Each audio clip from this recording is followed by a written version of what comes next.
자, 그 다음으로 가봅시다. 작은 학문에서 큰 학문으로 이제 같은 이야기가 조금 달라집니다. 이제는 연구의 구체적인 내용을 가지고 이야기합니다. 앞에는 자세를 가지고 이야기했는데 18세 영국인이 중국을 어떻게 이해했는지 고찰한 책이 있습니다. 저자와 서명은 들지 않겠습니다. 한국인이 영어로 써서 영국에서 출판한 것입니다. 모르고 있던 자료를 찾아내고 치밀한 고찰하는 공적이 있다고 인정하는 서평이 영미에서 여러 개 나왔어요. 대단한 업적이라고 합니다. 이 책에 대해 자세히 고찰하는 것은 아닙니다. 유사한 방식으로 학문을 하는 본보기를 삼고자 하므로 저자와 서명은 생략해도 무방합니다. 이 책을 어떻게 평가할 것인지 논란이 있어 정리하는 글을 씁니다. 미진했던 논의를 더하고 사실은 학술상 심사하는 데서 논란을 하다가 내가 발언한 내용을 더 자세히 여기 쓰는 겁니다. 학문을 어떻게 하시는 문제를 전향적으로 해결하는 방안을 제시하는 데까지 이루고자 합니다. 한국 학자가 영미 수준의 연구를 하는 능력을 갖추었다고 그 본바닥에서 평가해서 이 책이 자랑스럽다고 합니다. 어느 분이 이렇게 말하는 것을 듣고 있다가 학술상을 사치심사하는 상대방이 이렇게 말하고 있다가 나는 다른 말했습니다. 저자의 관점을 주어주고 한국 학문의 수준을 입증하지 않아 불만이라고 했습니다. 이것은 미국 사람, 영국 사람이 쓴 책이지 어떻게 한국 사람이 쓴 책이냐 그랬더니 내가 하는 말을 상대방에 받아서 그것은 학문의 선진화를 거부하는 국수주의 발상으로 남물해서 논란이 더 이어졌습니다. 사람은 한국 사람이지만 학문은 영미문학을 하는 것이 선진화라고 여기지 말아야 합니다. 영미 사람이고 한국 사람 문제가 아니라 자기 말을 해야 돼요. 그 책에는 자기 말이 없어요. 한국학이 영문학과 토론회 그쪽의 결함을 시정하면서 세계학문을 발전에 더 기획을 한 것이 선진화입니다. 자, 겸해서 말합니다. 학술sam을 심사하면서 늘 느끼는데 영문학은 꼭 영미한 사람이 하는 식으로 해요. 중국문학은 꼭 중국 사람이 하는 것처럼 해요. 그게 뭐 한국인이다 중국인이라는 게 문제가 아니에요. 자기 말을 안 하는 겁니다. 자기 말을 안 해요. 자기 말을 하면 자연히 한국인의 말이 나오는 거죠. 18세기 영국인이 중국을 어떻게 이해했는지 고찰하는 책을 놓고 과대 망상에 가까운 엉뚱한 소리를 해도 되는가? 이 말이 그렇게 들릴 겁니다. 상대방이 이런 말을 하고 싶어하는 걸 눈치채고 다음과 같은 논의를 시작했습니다. 시작하기만 하고 내용을 갖추어 제대로 하지 못한 논의를 여기서 필요한 내용을 갖추어 펼칩니다. 나와 이야기를 나눈 상대방처럼 생각하는 많은 사람이 이 글을 읽기를 바랍니다.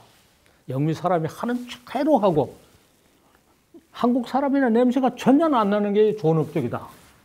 예, 그것은 자기도 없다는 이야기입니다. 그게. 그 책은 사실을 열거하기만 하고 총괄을 하지 않았습니다.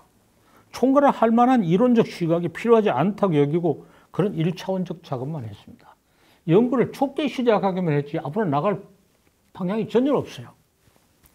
이것이 경험주의에 머무르는 영미학문의 특징이고 결함입니다.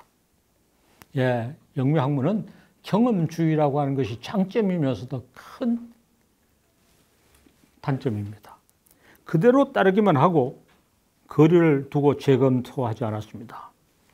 철저히 영미 사람으로 바뀌는 것이 영문학을 잘하는 거냐?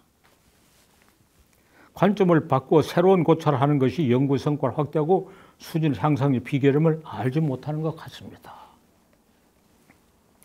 18세기 영국인이 중국 이해를 동시대 불국일, 나는 불란서라 하지 않고 프랑스라 하지 않고 불국이라 하기를 좋아합니다. 영국이라 했으면 불국이라 해야 되죠. 짝이 맞아요. 불국인이 중국 이해와 비교 고찰하면 상당한 진전이 있습니다. 연구의 내용과 관점 양면에서 결함이 바로 나타나 반성할 수 없습니다. 불국은 가톨릭 선교사를 매개로 중국과 한층 근접되어 있어 근거 없는 소리를 덜하고 경험주의와는 다른 합리주의 전통이 있어 중국에 대한 총괄적인 논의를 폈습니다. 그렇습니다. 영국과 불국은 이런 두 가지 차이가 있어요. 하나는 경험에 다르고 가톨릭 선교사들은 중국에 그렇게 파견되어 있는데 영국의 앵글리칸 처치 성공의 신부들은 전혀 선교사가 파견되지 않았어요. 그러니까 불국 사람은 직접 이야기를 듣고 영국 사람은 다 간접으로 들어요. 영국의 경험주의하고 불국의 합리주의는 달라요. 합리주의는 이론적인 성향이 있어요. 경우에 따른 합리주의에서 연구에서 잡다하게 한 말이 불국 총괄론과 짝을 이루어 가다듬고 특징을 비교해 고치면 연구의 진전이 당연히 이루어집니다. 그랬더니 왜 영문학자가 그건 왜 해야 되느냐 물어요. 영문학자 영국 이야기만 됐지. 영문학자도 학자입니다. 영문학자는 학자가 아니어도 된다는 얘기가 없어요. 한국학을 하는 사람도 학자입니다. 한국하는 사람은 한국 이야기만 되지 다른 나라 비교가 필요 없다. 예, 한국학자는 학을 하는 사람 학자가 아니어도 된다는 얘기입니다. 영문학자는 이런 일까지 할 의무가 없다고 할 줄 모르나 영문학자도 학자여야 합니다. 학자의 안목과 능력을 갖추고 영문학을 연구해야 합니다. 작은 학문에서 어느 정도의 성과를 이룬 것을 만족스럽게 여기지 말고 큰 학문에 나가는 길을 찾아야 합니다. 작은 학문은 부지런하기는 하면 되고 큰 학문으로 나가려면 이론적인 각성이 있어야 합니다. 적어도 책을 썼다고 하면 좁게 시작한 연구가 넓게 가고 있는 통로는 보여줘야 돼요. 가능성은 보여줘야 돼. 거기에까지 나아가는 자세는 보여줘야 돼요. 그리고 자기가 아직 이야기가 제대로 되지 않았다고 뒤에 써야 돼요. 작은 연구가 그 자체로 확렬되어 있다고 여기서는 말하고 있어요. 그건 잘못된 겁니다. 영국인이 중국 이해를 중국인이 영국 이해와 비교해 고찰하면 더 큰 작업이 필수입니다. 그렇다면 동시대 영국인은 중국인을 이렇게 봤으면 중국인은 영국인을 어떻게 봤느냐. 예. 영국인이 중국을 이렇게 봤느냐를 자기가 새로운 자료를 많이 찾아내서 했다고 서평에서 칭찬하는데 중국인의 영국관에 대해서는 이미 연구서가 많이 있어요.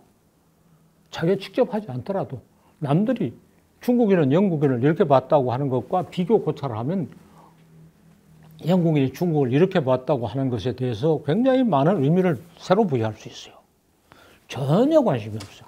이 책에서 영국인의 중국관을 이야기하는데 중국 책은 전혀 참고하지 않았어요. 중국이 실제로 어떤가는 알 필요가 전혀 없다고 생각해요. 영국인의 중국관이 완전히 거짓말인지 사실이 부합한지 전혀 검증할 필요가 없다고 생각해요. 영국인이 중국을 이렇게 봤다고 하는 것만 가지고 책을 썼어요. 양쪽이 상대방에 관해 서로 다르게 하는 말이 사실의 오해와 관점의 편향성, 자기중심적으로 규정해서 공통점을 부지는 것을 확인되어 놀랍다 할 것만이 아닙니다. 서로가 다 잘못 알고 거짓말하고 있다 이렇게 말할 게 아니고 외국을 이해한다고 하는 것이 과연 어떤 거냐 이런 일반 이론적인 문제가 있어야 돼요. 우리는 이제는 외국에 대한 이해가 절실하게 필요한 시대가 됐죠. 외국에 대한 이해라는 건 뭐냐? 의뢰 있는 일을 구체적으로 검증해서 좋은 자료를 얻은 것을 기뻐하고 적극 활용해야 합니다. 어느 쪽 말이 맞고 누가 정당한지 가리려고 하는 유치한 생각은 버려야 합니다. 영문학자는 자기도 모르게 영국 편인 한계를 알아차리고 객관적인 제3자의 위치를 확보해야 합니다. 심판을 맡았다고 자본은 거드름을 피운다면 다시 잘못됩니다. 한국인의 영국관과 중국인의 중국관을 집어넣어야 논의를 다각하고 주관적인 관점을 확보한다고 여기고 혼란에 빠지지 말아야 합니다. 우리가 진위를 검증하려 하고 무엇이 가장 큰 문제인지 분명히 합시다. 가장 큰 문제를 다루는 데 힘을 모으는 것이 논란 당사자들의 범위를 넘어서 논리에 대응되는 성숙된 학문을 하는 자세입니다. 영국인과 중국의 관계만 힘써 고찰해야 할 문제가 있는 거 아닙니다. 그것은 한 본보기에 지나지 않습니다. 문명과 문명, 나라와 나라, 국민과 국민, 민족, 문화 사이에 사실의 오해와 관점, 편견, 자기중심주의 기재되어 끊임없이 불화가 일어납니다. 이에 대해서 우리가 어떻게 하는가? 우리가 대신에 말합니다. 나는 옳고 상대방이 틀렸기 때문에 하는 자구바 상식을 철저히 부수게 합니다. 공평한 입장에서 어느 말인지 하나하나 시비하려고 나서는 것도 바보짓입니다. 무엇이 잘못된지 총괄해서 지적하고 한꺼번에 말해야 합니다. 거대 이론이 절실하게 필요합니다. 거대 이론 시대가 갔다고 말합니다.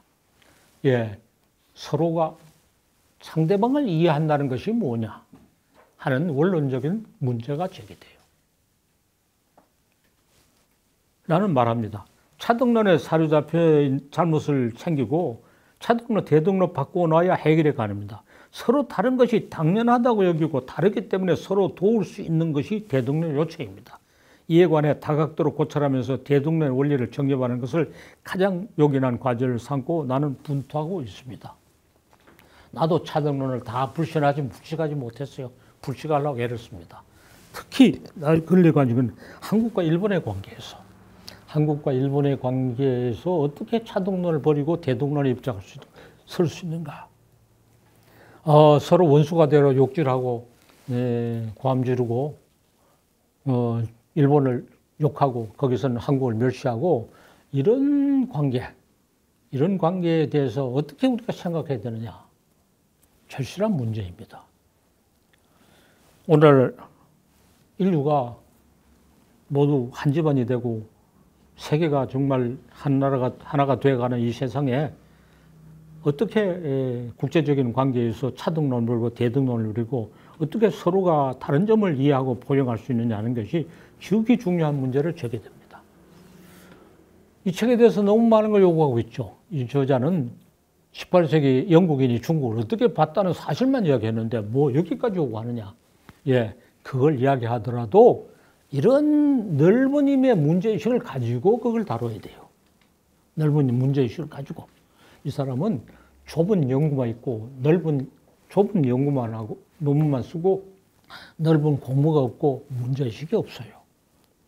이런 문제의식을 우리가 한꺼번에 처리할 수는 없어요. 이런 문제의식을 가지고 18세기 영국인의 중국관을 다루어야 돼요. 영국인의 중국관을 고찰하는 작은 학문이 세계적 의의를 가진 큰 학문이 되려면 내가 하는 작업과 만나야 합니다. 내가 하는 큰 학문이 구체적인 내용을 더 갖추려면 수많은 작은 학문과 동반자과 관계하는데 영국인의 중국관 고찰이 당연히 포함합니다. 영국인의 중국관, 심각합니다. 조금 있으면 영국인이 아편 전쟁을 일으켜 중국을 불지릅니다. 중국에다 아편을 내다가 팔아놓고 영국을 침략해서 침략자가 돼서 온갖 만행을 다 저지릅니다. 그리고 홍콩을 점거했다가 중국에 돌려줬는데 중국이 홍콩을 또 잘못 따른다고 영국이 마주 수호 천사처럼 나와가지고 홍콩인들에게 영국 국적을 준다느니 영국이 중국의 만행을 시절하는 정말 해결사처럼 나오고 있어요. 중국과 영국의 엎치락뒤치락 관계 굉장히 중요한 문제죠.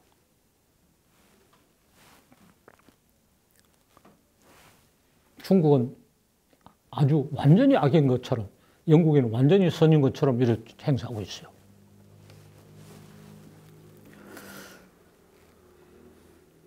자, 그 내용과 고찰의 방법은 한국과 일본의 관계 적용의 타당성을 검증해야 합니다.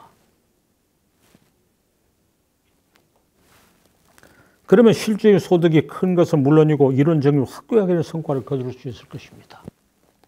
우리는 국제관계를 군사적인 관계나 정치적인 관계로만 생각하는데 아닙니다. 일반 사람이 하는 생각, 문학작품에 투영되어 있는 모습 이런 것들이 다 문제가 되고 문학작품에 투영되어 있는 모습이 상대방에 대한 속 생각을 가장 솔직하게 보여줍니다.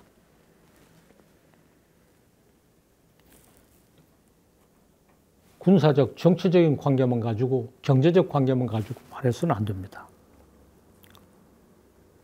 학문의 구분에서 넘어서야 큰 학문을 할 수 있습니다. 오랜 내력을 가진 학문의 구분을 일거에 넘어설 수 없다고 여기고 물러설 것은 아닙니다. 어디서 어떤 작업을 하든지 커다란 연구로 향해 나아가기로 작정하고 가능한 노력을 하는 것이 바람합니다. 큰 연구를 하러 나아가기로 하고 그 큰 연구를 우리가 한꺼번에 할 수 없어요. 그런 역량도 없고 그렇게 했지만은 그걸로 나아가기로 작정하고 지금 가능한 연구를 하는 겁니다. 그러니까 18세기 영국인의 중국관을 보더라도 이런 넓은 공부와 광범위한 문제의식을 가지고 지금을 할 수 있는 작업을 해야 돼요.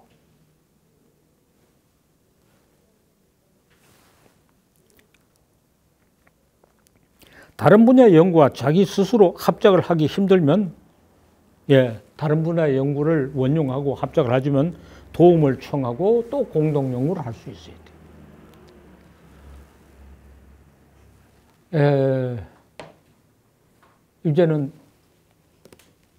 작은 문제를 연구하고 한 나라에 국한된 학문을 하는 시대가 전해고 널린 시야로 세계를 다루어야 하지만은 한꺼번에 그렇게 할 수 없고 그렇게 나아가기 한 걸음씩 나가야 한다.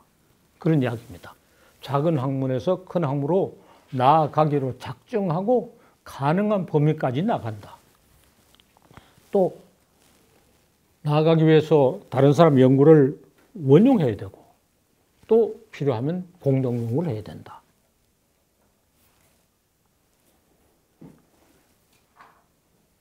그래서 넓게 보고 멀리까지 나가기로 작정하고 지금 가능한 연구를 하나하나 해나가야 된다. 앞에 동심을 활동하는 것을 구체적 연구 과제와 연결시켜서 다시 이야기했어요. 자, 여기 대해서 토론합시다.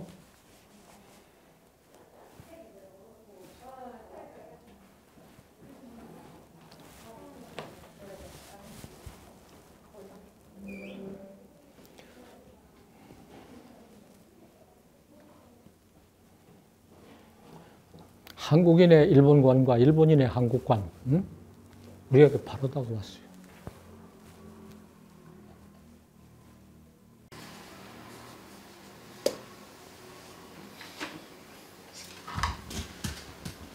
말씀주신 것을 보고 다시 한번 깨닫게 되는데 결국은 작은 학문을 시작할 때는 자기 소리하는 게 가장 중요하다. 자기 소리를 해야 앞으로 나가죠.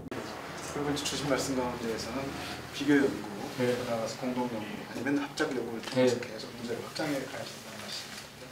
그래서 이제 가령 처음에는 인류가치 있게 소박한 민중문학 중심으로 연구를 시작하셨다가 점점점 그 과정을 다 보여주셨지 않습니까? 그래요. 네, 그렇게 확대 비약하는 게 있어요. 자, 내 경우 이래요. 내 연구는 어디서 시작했느냐?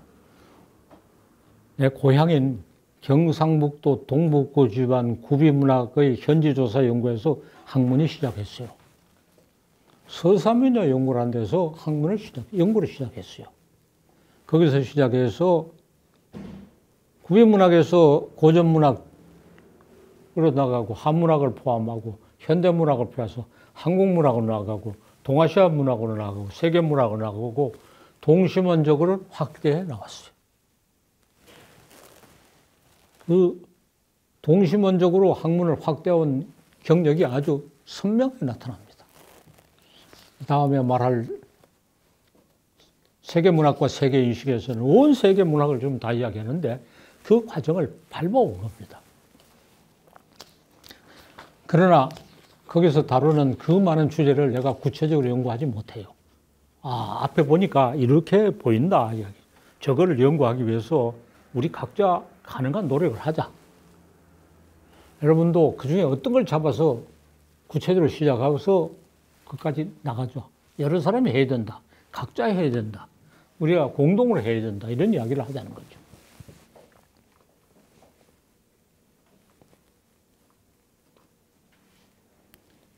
서산민의 연구라는 책을 지금도 보면서 거기서 내가 들인 열정, 노력, 여기서 내가 학문을 시작했구나.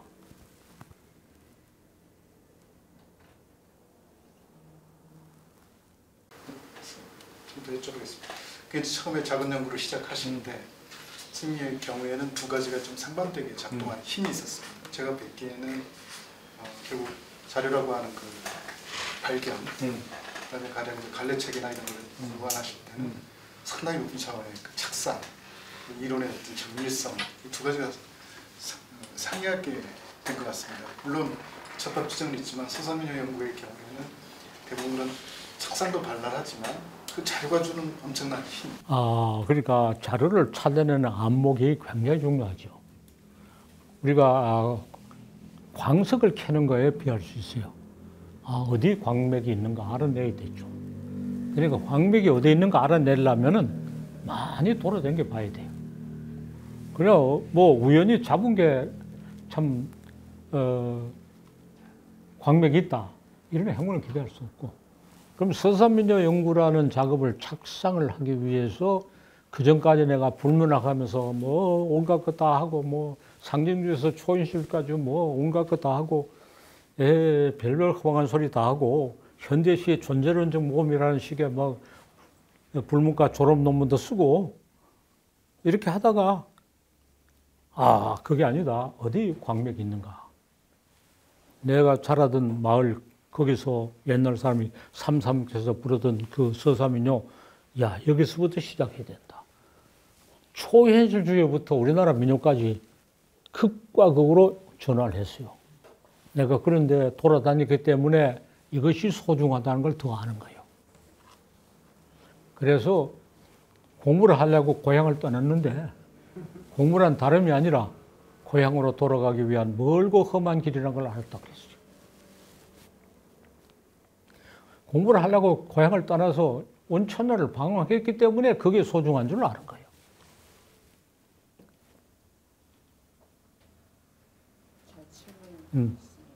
선생님의 학문의 역정은 선생님이 처음에 어떻게 계획을 하시고 시작하셨는지 모르겠지만 결과론적으로 보면 사람의 일생을 이렇게 조직적이고 체계적으로 살 수가 있을까. 학문의 세계가 그렇게 나오고 있었는데요. 그렇게 하신 비결이나 아니면 그 계획을 어느 단계에서 어떻게 하셨는지. 하나는 그때 그마다 계획이죠. 그러니까 상황을 판단하고 작전을 잘 세우고 내 노력이고, 또 하나는 행운이야 사실은. 내 대학에서 교수가 하는 것도 정말로 다른 사람을 기대할 수 없는 행운이 온 거예요.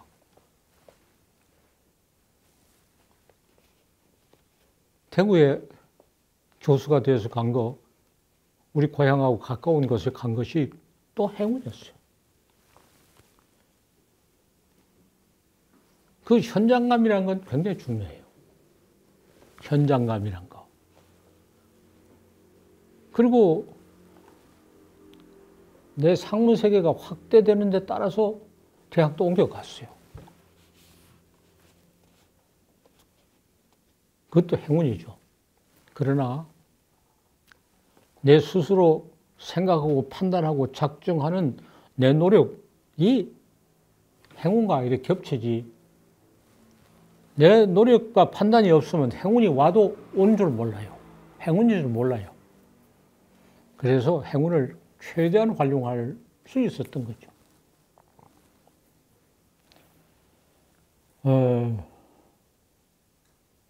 계명대학 시절에 한국 고전문학 중에서도 고전 산문과 구비문학을 담당하는 교수였고, 구비문학의 분야 새로 개척했고, 영남대학에 가서는 고전문학과 현대문학을 상당한 정도로 겸했어요. 현대 소설 같은 것도 내가 강의했으니까. 같이 있었던 박재리 선생은 시를 강의하고. 그래서 영남대학 가서는 구비문학에다 구비문학과 현대 소설을 강의했어요. 왜? 고전 산문 하는 교수는 또 따로 있어. 성형 교수도 있었어요. 나는 늘 수폐학 교수라고 말해요. 다른 교수들이 다 맡고 맡은 사람이 없는 걸 내가 하는데, 수폐학 교수가 큰 행운을 갖죠. 그렇게 해서 한국문학을 쓸 수 있는 안목을 길렀고, 한국학대학원 시절에는 교수가 하나밖에 없으니까 한국문학 전체적으로 다뤄서 문학사를 썼고, 서울대학 갔을 때는 국문학 교수가 내 외에는 13명이 있어. 강론을 다 찾아오고 있어요. 나는 강론에 대한 책임도 없고 권한도 없어요. 그래서 문학사도 하고 한국문학과 세계문학, 한국문학과 철학, 이런 원양어업만 했어요. 의장을 다 차지하고 있으니까. 그래서 원양어업만 했죠. 그리고 계명대학 석좌 교수가 돼서는 나는 국문학 교수가 아니고 한국어 교수다 해서 그걸 했고, 이렇게 영역을 확대하는 것과 학교를 바꿔오는 것이 잘 맞아 들어갔어요. 가끔 보이지 않는 손이 날 도와준다 이렇게 말해요. 그 말은 인도 철학이라는 책을 쓰는 인도의 라라 크리슈나가 하는 말이에요. 신인지 뭔지 몰라도 나를 계속 도와줘서 내가 이렇게 됐다. 보이지 않는 손이 계속 날 도와줬다고 하는 것은 그 보이지 않는 손이 밖에 실제하고 있는 게 아니라 일체 유심조라고 말하면 내 마음이 그렇게 만들어낸 거예요. 예, 마음이 운명도 바꾼다고까지 말할 수 있어요. 그리고 또 이렇게 좋은 기회를 거둬서 지금도 이런 강의를 계속하고 있으니 이런 행운이 또 어디 있어요.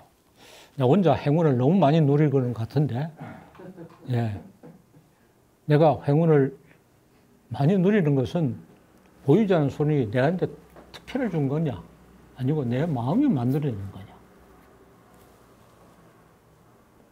예, 자기 마음이 만들어내는 거하고 행운이 닥쳐오는 것은 둘이 아니다고 여러분 생각해요.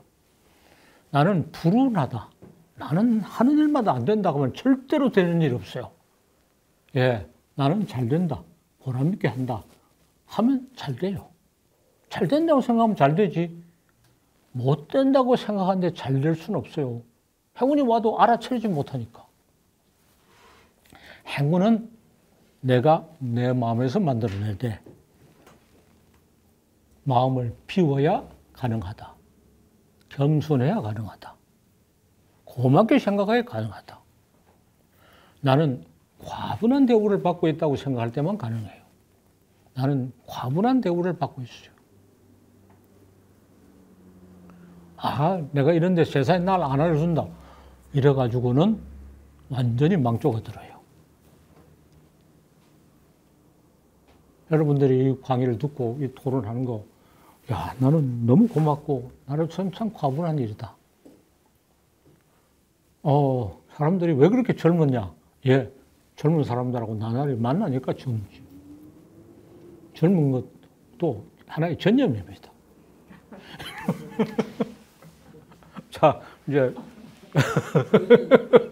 선생님 다음에 태어나갖고 선생님 얘기를 들을 수 있는 걸 행운이라고 생각하고